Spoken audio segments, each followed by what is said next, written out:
Bonjour à tous. Je vais entamer dans cette vidéo un nouveau chapitre sur la géométrie des masses. Ce chapitre, je vais le partager en trois parties. Merci de suivre cette première vidéo sur la géométrie des masses jusqu'à la fin. On commence. Comme plan du cours, dans l'actuelle vidéo, on va commencer par le centre d'inertie d'un système matériel et on va finir cette vidéo par les moments d'inertie. Dans les prochaines vidéos, on va aborder la notion d'opérateur d'inertie et matrice d'inertie. On va aborder aussi la base principale d'inertie et axes principaux d'inertie. Et on va finir ce chapitre sur la géométrie des masses par le théorème de Koenig pour le moment d'inertie et aussi le théorème d'Huygens. Les objectifs pédagogiques de cette vidéo. Premièrement, déterminer le centre d'inertie G d'un système matériel. Deuxièmement, déterminer les moments d'inertie d'un solide respectivement par rapport à un point, par rapport à un axe et par rapport à un plan. On commence ce cours par le calcul de la masse d'un système matériel sigma. Un système matériel sigma est constitué d'un ensemble de points P de masse élémentaire dm en P. Ici, je montre un point P d'un système sigma. Et ce point P, il a une masse élémentaire dm. Et ce point P, il occupe un volume dV. Donc, la masse du système matériel M est alors donnée par la masse du système est égale à l'intégrale des masses élémentaires de M, ou bien de l'élément de masse de M en P. Et on doit faire l'intégrale sur tous les points P du système matériel sigma. Pour une distribution volumique de la masse, comme dans le cas qu'on a dans la figure, et pas forcément que le système matériel soit de forme cubique. Ça, c'est juste un exemple. Donc, l'élément de masse au point P égale à la densité volumique de masse en P dV. Si le système sigma est un solide homogène, on a donc la densité volumique de la masse en P égale la masse du système divisé par son volume, égale une constante. L'élément de masse en P égale ρ dV. Et la masse du système sigma, ou bien du solide homogène sigma, égale l'intégrale ρ dV. Et on doit intégrer sur tout le volume du solide homogène sigma. Pour une distribution surfacique, je donne l'exemple d'une plaque métallique d'épaisseur négligeable ou un disque métallique d'épaisseur négligeable. Donc, l'élément de masse en P égale à la densité surfacique de la masse en P, c'est sigma en P, ds. ds est l'élément de surface. C'est un élément de surface entourant le point P. Si le système sigma est un solide homogène, on a donc sigma en P égale à la masse totale du solide divisé par S égale à constante. Et dm en P égale à sigma ds. Sigma est la même pour tous les points P du système sigma. Pour une distribution linéique, je peux donner l'exemple d'une tige de section négligeable, une tige de longueur L de section négligeable. Donc on définit ici un élément de longueur, dl, et lambda c'est la densité linéique de la masse en P. Si le système sigma est un solide homogène, on a donc lambda en P égale m sur L égale la constante. Et l'élément de masse en P égale lambda dl. Égale lambda dl.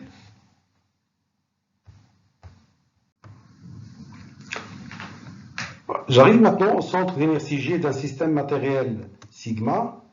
Le centre d'inertie G est un point particulier qui vérifie cette équation. L'intégrale sur tous les points P appartenant au système sigma, GPdm, en P égale au vecteur nul. Donc ici, G est le barycentre des points P du système sigma, et ces points P, ils sont pondérés par les masses dm. Donc ici, on a mis l'intégrale au lieu de la somme, comme on fait souvent dans la recherche du barycentre d'un système, parce qu'on a considéré que le système matériel n'est pas un système discret. On a considéré le système matériel sigma comme un système continu. Donc si on insère ici, d'après la relation d'Ochal, le point O,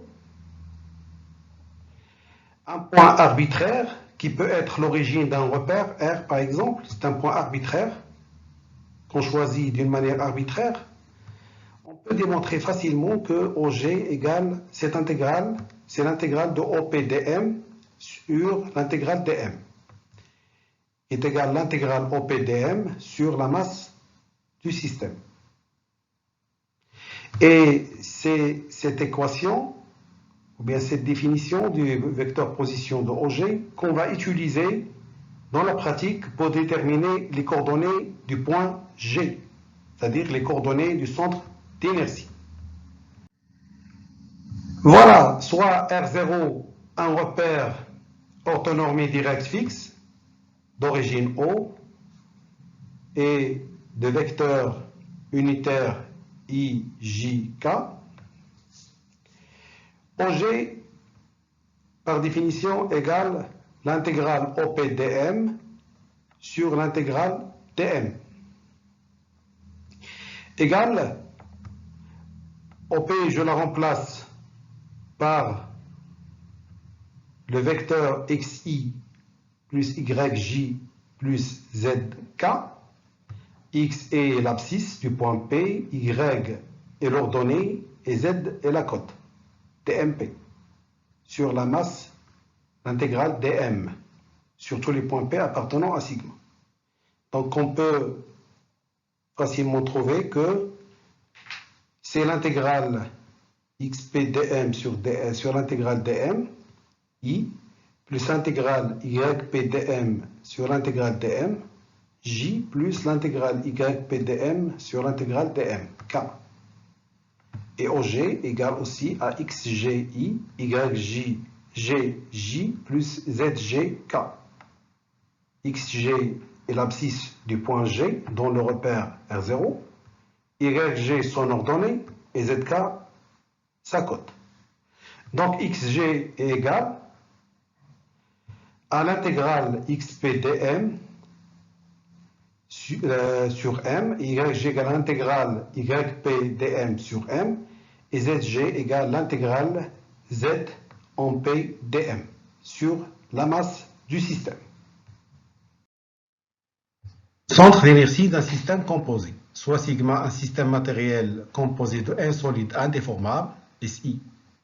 Donc on a S1, S2, S3 jusqu'à Sn. 2 à 2 disjoints de masse MI, c'est-à-dire que S1 il a une masse MA, S2 il a une masse M2, etc. Et chaque solide il a son centre d'inertie, G1, G2, G3 jusqu'à Gn. Le centre d'inertie G du système sigma est le barycentre des points pondérés G et MI. Donc on calcule OG par l'équation OG égale sigma I allant de 1 jusqu'à N MI, OGI, sur la masse totale du système sigma. M égale la somme MI de I allant de 1 jusqu'à N. Prenons cet exemple, ou bien prenons l'exemple d'un système matériel, sigma, constitué ou bien composé de 3 solides indéformables. S1, S2, S3. On a ici S1, S2, S3. S1, il a un centre d'inertie G1 et une masse M1. S2, il a un centre d'inertie G2 et une masse M2. S3, il a une masse M3 et un centre d'inertie G3. Donc, OG, O étant un point arbitraire, G est le centre d'inertie du système sigma. OG vérifie l'équation, OG égale M1 OG1 plus M2 OG2 plus M3 OG3 divisé par M1 plus M2 plus M3. Je parle maintenant de la symétrie géométrique. Il y a 3 types d'éléments de symétrie dans une géométrie. Les 3 types sont un point de symétrie, un axe de symétrie et un plan de symétrie. Je vous donne maintenant un exemple des 3 types d'éléments de symétrie dans la géométrie cube. Le cube a 23 éléments de symétrie géométrique. Elle a donc un centre de symétrie et qui coïncide avec son centre, c'est un point de symétrie qui coïncide avec le centre du cube. Elle a aussi 13 axes de symétrie. Ici, j'ai représenté seulement 3 axes de symétrie parmi les 13. Et aussi, le cube a 9 plans de symétrie. Ici, comme vous voyez, j'ai représenté seulement 3 plans de symétrie parmi les 9 plans de symétrie du cube.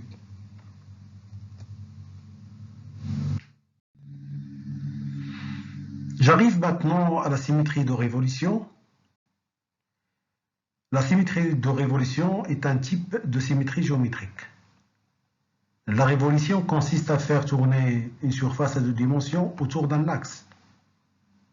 On obtient ainsi un volume de révolution. L'axe autour duquel on fait la révolution est un axe de symétrie de révolution. C'est-à-dire qu'on va prendre une surface de D et on va la faire tourner autour d'un axe qu'on va l'appeler axe de symétrie de révolution. Et cet axe, il appartient au même plan que la surface de D. Si on fait cette révolution, donc qu'est-ce qu'on va faire? Qu'est-ce qu'on va obtenir? On va obtenir un volume 3D.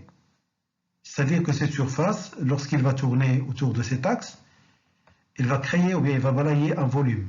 Et ce volume-là, il va être un volume de révolution. Un exemple de symétrie de révolution, il y a le cylindre. Comme vous voyez, le cylindre, si on prend la surface interceptée par le profil gris et cette partie de l'axe delta. Cette surface-là, comme vous voyez, si on la fait tourner autour de cet axe en rouge, si on la fait tourner, on va donc balayer, bien sûr, ou bien obtenir un cylindre. On dit que le cylindre est un volume de révolution et on dit que le cylindre il a un axe de symétrie de révolution.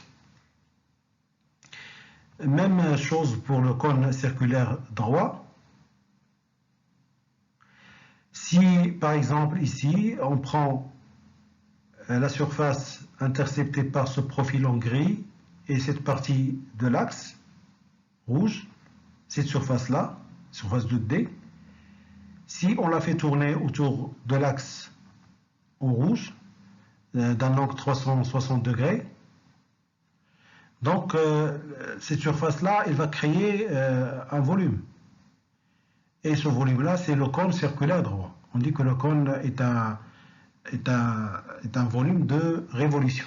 Et que cet axe-là, en rouge, est un axe de révolution de symétrie. ou bien un axe de symétrie de révolution. Je donne aussi l'exemple de la boule. Si je prends ce disque par exemple, et qui a comme centre le centre de la boule, si on fait tourner ce disque autour de l'axe de symétrie de révolution qui est en rouge ici, on va donc obtenir la boule. Donc, comme vous voyez, la boule, elle admet plusieurs axes de symétrie et de révolution. Attention, il ne faut pas confondre axe de symétrie avec axe de symétrie de révolution. Un exemple, prenons un cube. Donc le cube, il a un axe de symétrie, comme celui schématisé dans cette figure. Cet axe de symétrie n'est pas un axe de symétrie de révolution. Ce n'est pas un axe de révolution. On ne peut pas engendrer ce cube en faisant tourner une surface autour de cet axe. Symétrie matérielle. La symétrie matérielle, c'est l'association de la symétrie géométrique et la symétrie de répartition de masse. Prenons l'exemple suivant, l'exemple d'une plaque métallique constituée de deux métaux. La partie gauche en or, la partie droite en cuivre. L'axe D1 est un axe de symétrie géométrique. L'axe D2 est un axe de symétrie géométrique. D1 n'est pas un axe de symétrie matérielle, parce que la matière n'est pas répartie d'une manière symétrique par rapport à D1. Si on prend un point M dans cette région, son image, elle va être dans la région droite. Et le point et son image n'ont pas la même densité de masse. Au contraire, l'axe D2 est un axe de symétrie matérielle. Parce que si on prend un point au-dessus de l'axe D2, son image, elle va être dans la région au-dessous de l'axe D2. Et le point et son image, dans tous les cas, ils auront même densité. Si un solide est homogène, c'est-à-dire que la masse est répartie d'une manière uniforme, alors ces éléments de symétrie géométrique sont aussi ces éléments de symétrie matérielle. Ça, c'est évident parce que la masse est répartie d'une manière homogène. Le fait que l'élément de symétrie soit un élément de symétrie géométrique, donc il va être aussi un élément de symétrie matérielle. Le centre d'inertie G d'un système matériel appartient aux éléments de symétrie matérielle de ce système. Donc le point G, il va être l'intersection des éléments de symétrie matérielle du système. Pour un solide homogène, s'il existe un point de symétrie pour le solide sigma, par exemple, G, il va être ce point. S'il existe un axe de symétrie pour sigma, G va être situé sur cet axe. S'il existe un plan de symétrie pour le système, ou bien pour le solide homogène sigma, G est donc ce plan. Il est donc dans ce plan. Maintenant, j'aime bien clarifier un point très important concernant la terminologie qu'on utilise en mécanique. On parle de centre de gravité, on parle aussi de centre d'inertie et on parle de centre de masse. Et on se pose la question, est-ce qu'il y a de différence entre ces différents termes? Donc le centre d'inertie, c'est le centre de masse. C'est une autre façon de dire centre de masse. C'est la même chose. Centre d'inertie, c'est le centre de masse. Et c'est quoi le centre de masse? C'est le barycentre des masses. C'est le point par rapport auquel la distribution de masse est égale dans toutes les directions. C'est-à-dire le point par rapport auquel la distribution de masse est uniforme dans toutes les directions. Remarquez bien que ce centre d'inertie ne dépend pas du champ de gravitation. Ne dépend pas du champ de gravitation. Prenons maintenant le terme centre de gravité. La définition du centre de gravité, c'est que le centre de gravité que l'on note aussi G, c'est le point par rapport auquel la distribution du poids est égale dans toutes les directions. C'est-à-dire que la distribution du poids et non pas de la masse. C'est par rapport à ce point, ou bien à ce centre de gravité, que la pesanteur, bien les forces de pesanteur, elles sont uniformes. Remarquez ici que le centre de gravité, elle dépend du champ de gravitation. Donc le centre d'inertie ou le centre de masse indépendant du champ de gravitation, le centre de gravité dépend du champ de gravitation. Par exemple, si le champ où existe un système est un champ de gravitation qui n'est pas uniforme, donc le centre de gravité de ce système ne va pas coïncider avec son centre d'inertie. Au contraire, si le champ de gravitation est uniforme dans nos systèmes, on peut confondre centre de gravité et centre d'inertie. Dans la pratique, quand on fait l'hypothèse d'un champ de pesanteur constant, en tout point, le centre d'inertie est confondu avec le centre de gravité. Maintenant, je vais vous présenter une première application sur la détermination du centre d'inertie d'un solide S. Prenons l'exemple d'un quart de disque homogène S. Un quart de disque, il a une distribution surfacique de masse, puisqu'on a considéré que son épaisseur est négligeable. Et puisqu'il est homogène, donc on va considérer que sa densité de masse il est uniforme et est constante.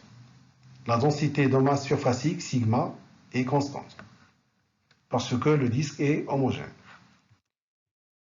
Cette figure elle représente le quart de disque. Donc, un quart de disque, c'est une surface, comme vous voyez. Elle a un axe de symétrie matérielle qui coïncide avec la première bisectrice du repère O et J. Voilà donc le point G ou bien le point d'inertie G, il va être situé sur cet axe, quelque part ici sur cet axe, et il va avoir par conséquent YG égale à XG, parce que la première bisectrice il a comme équation Y égale à X. Et on va voir aussi que ZG égale à 0. On a G égale à XG I plus YG J, avec XG c'est l'intégrale double xp sigma ds sur la masse totale, et YG l'intégrale double yp sigma ds sur m. Ici, je représente une surface élémentaire ds, il y a une masse élémentaire dm, et dm égale à sigma ds. En coordonnées polaires, si on prend un point P ici, situé ici, au milieu de cette surface élémentaire par exemple, on va avoir, il a comme coordonnées x, y, et en coordonnées polaires on va écrire xp égale à r cos θ et yp égale à r sin θ. Si on fait la projection sur l'axe des x et l'axe des y, on va avoir que xp égale à r cos θ et yp égale r sin θ. Et l'élément de surface ds égale à r dr dθ. La masse totale est l'intégrale dm p, et on intègre sur tous les points p appartenant à S, égale aussi à l'intégrale double sigma ds, qui est égal à l'intégrale double sigma r dr dθ. On remplace ds par r dr dθ.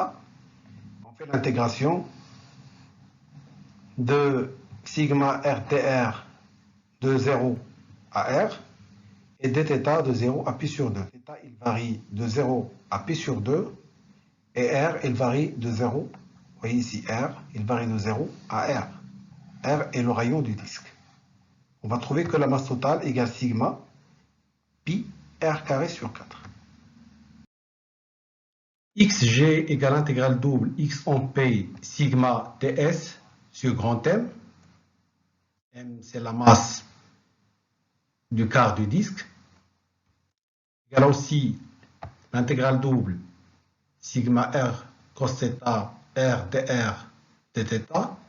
Ici, on a remplacé x en p par r cos θ. Et on a remplacé aussi ds par r dr dθ. Le tout divisé par m. C'est égal à sigma, l'intégrale de r carré dr, avec r varie entre 0 et r, l'intégrale multipliée par l'intégrale cos θ dθ, avec θ varie entre 0 et p sur 2. Le tout divisé par m est égal à sigma pi r carré sur 4. Tout calcul fait, vous allez avoir xg égale 4r sur 3pi. De la même manière, on va calculer YG. YG égale l'intégrale double Y en P sigma ds sur la masse M égale l'intégrale double sigma. Je remplace ici YP par R sin θ et ds par R dr dθ. Le tout divisé par M. Donc c'est égal à sigma R carré dr, l'intégrale de R carré dr, avec R varie de la même façon entre 0 et r, et l'intégrale de sinus θ dθ avec θ varie entre 0 et pi sur 2. Le tout divisé par sigma pr carré sur 4. Tout calcul fait, vous allez avoir YG égale à 4r sur 3pi. Donc, on retrouve le résultat XG égale à YG. Maintenant, je vous donne une deuxième application. Dans cette application, on va déterminer le centre d'inertie G d'un cône plein et homogène. Donc cette figure, elle représente un cône de révolution. Il a un sommet O, une hauteur H, une base de rayon grand R. Et comme vous voyez, l'axe OZ est un axe de révolution de symétrie. Un axe de révolution de symétrie. Donc, le centre d'inertie G, elle va être situé sur cet axe. C'est-à-dire que XG égale à 0 et YG égale à 0. Donc, notre travail va se limiter à la détermination de ZG. ZG, comme on l'a déjà vu, égale l'intégrale Z en P dm en P sur la masse M du cône, avec dm en P égale au rho dV. On a utilisé la densité volumique de masse parce qu'il s'agit d'un cône plein. Et on a considéré que la densité de masse est constante et elle est la même pour tous les points P parce que le cône est considéré un solide homogène. La masse du cône est égale à l'intégrale sur tout le volume V de rho dV. dV est l'élément de volume du disque d'épaisseur dz et de rayon petit r. Donc ce disque il est là, il a une épaisseur dz. Et là aussi un rayon petit r. Voilà, c'est cet élément de volume. Il a une masse, il a une masse élémentaire qui est égale à rho dV. Voilà, donc on a tangente alpha égale petit r sur z, égale aussi grand R sur H. D'où Z égale petit r fois H sur grand R. Ce qui implique que dz égale H sur R dr.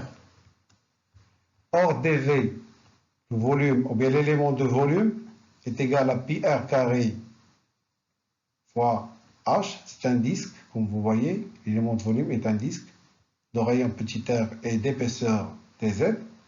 Donc, son volume il va être égal à pi r carré dz. Est égal à pi r carré, et là, je vais remplacer dz par H sur R dr. Donc, la masse du cône égale l'intégrale ρ dv égale aussi ρ pi fois h sur grand R r carré dr. Là, je remplace dv par son expression et on fait l'intégrale sur dr qui varie entre 0 et grand R. Tout calcul fait, on va avoir ρ pi r carré h sur 3, c'est-à-dire ρ fois le volume du cône. On peut trouver ce résultat directement en considérant que le volume du cône est égal au volume du cylindre divisé par 3. Vous voyez ici le cylindre de rayon, il y a une base de rayon grand R, il a une hauteur H. Ce cylindre-là, vous le voyez, il a le volume de 3 cônes.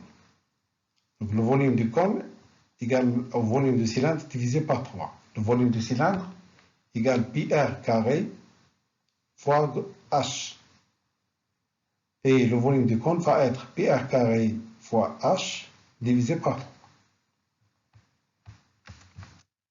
On a aussi zdm, l'intégrale de zdm égale z rho dv.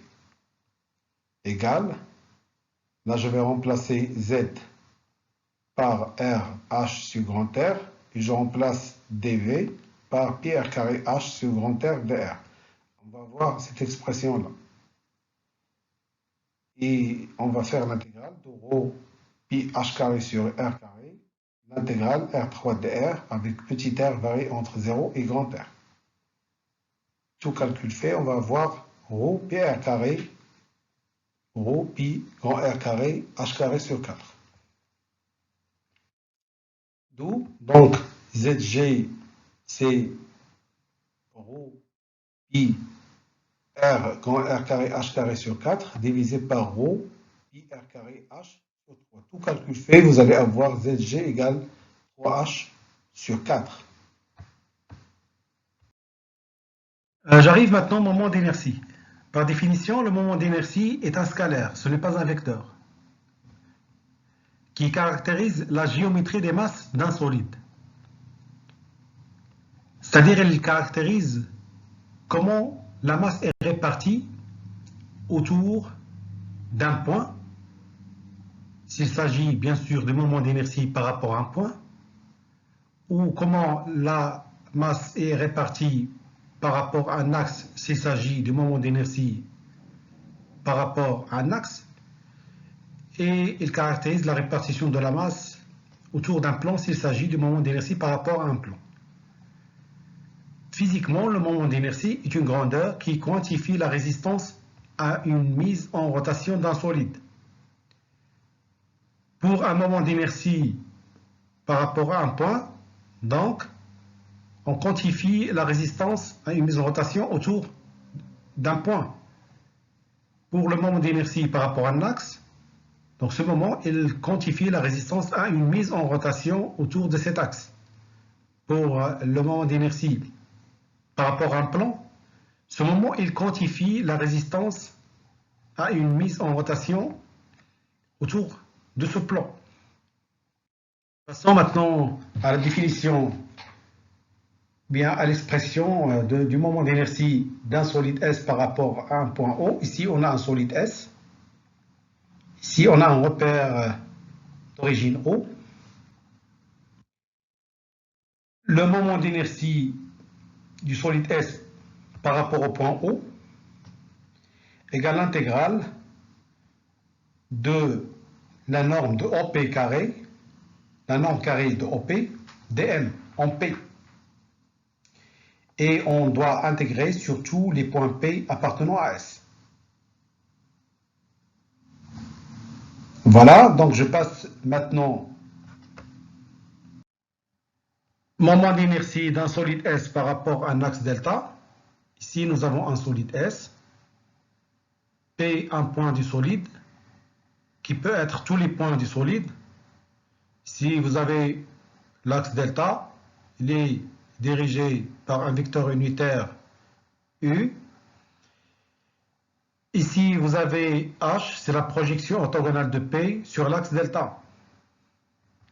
Le moment d'inertie de S par rapport à delta, notez dans ce cours I delta. Dans d'autres références, vous pouvez trouver J delta. Donc, c'est la même chose, I delta S, c'est égal à l'intégrale de la distance séparant HP, c'est la norme du vecteur HP carré. La norme HP carré, c'est la distance séparant HP, le point H, et P, c'est-à-dire séparant le point P et l'axe delta, au carré. dm en P. Et on fait l'intégrale sur tous les points P appartenant au solide S. Or, la norme de OP vectoriel U, c'est la norme de OP fois la norme de U fois sinus de l'angle entre, ou bien compris entre OP et OH, cet angle-là. Le sinus de cet angle-là, c'est quoi? C'est HP divisé par OP. C'est-à-dire que OP fois sinus de OPU égale à H. Ici, la norme de U égale à 1. On écrit I delta aussi sous la forme, c'est-à-dire qu'on va remplacer la norme de HP par la norme de OP vectoriel U au carré, qui est égale aussi à OP vectoriel U, le tout au carré, dm en P, et on intègre sur tous les points P appartenant à S. Moment d'inertie d'un solide S par rapport à un plan π. Vous voyez le plan π, le solide S, un point quelconque du solide, un point P, qui peut être tous les points du solide. H est la projection orthogonale de P sur le plan π. Cet axe est un axe perpendiculaire au plan π, qui coupe le plan π en haut, et le n, c'est la normale au plan π. C'est le vecteur normal au plan π. Comme vous voyez ici, dans l'expression du moment d'inertie de S par rapport au plan π, c'est l'intégrale sur tous les points P appartenant à S de la norme HP carré dm en P. HP, c'est la distance séparant le plan et le point. Or, le produit scalaire OPN, OP scalaire n égale OH plus HP scalaire n égale OH scalaire n plus HP scalaire n. OH scalaire n égale à 0 parce que OH et n ils sont orthogonaux. Donc il reste HP scalaire n. HP scalaire n, c'est HP. D'où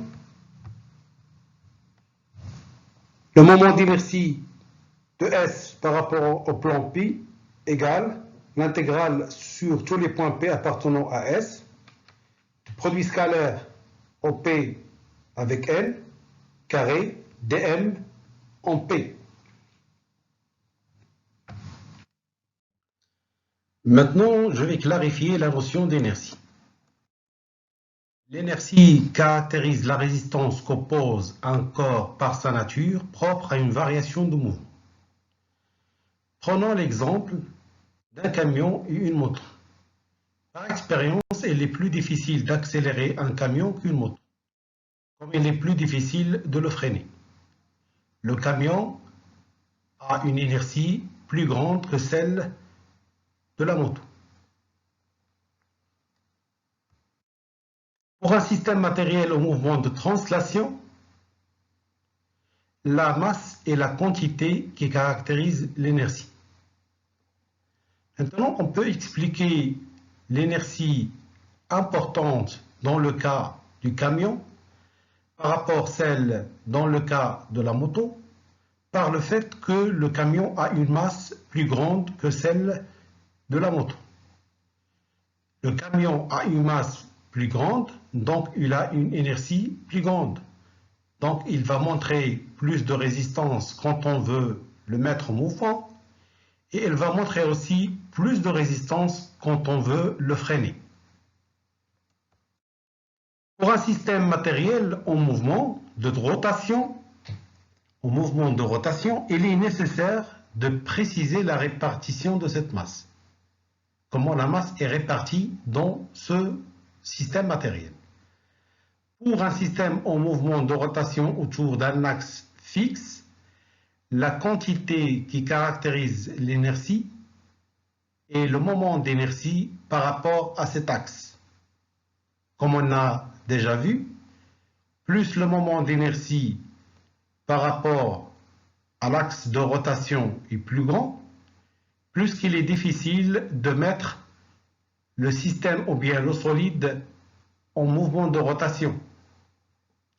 D'une manière générale, comme on va le voir dans les prochaines parties de ce cours, c'est l'opérateur d'inertie qui synthétise l'inertie d'un système en mouvement de rotation.